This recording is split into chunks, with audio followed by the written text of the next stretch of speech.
In the name of Allah, who is the most beneficent and the most merciful.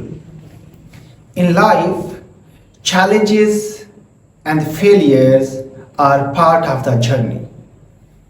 But disappointment should never take control of our hearts.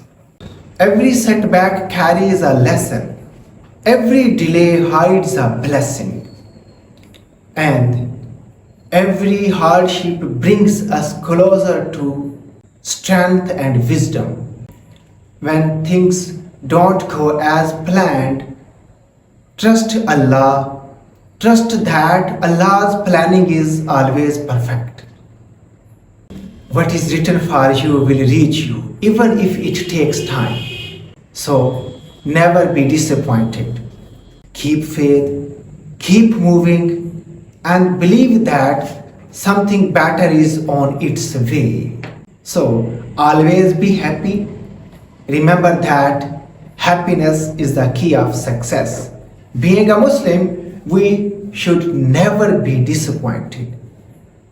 Thank you.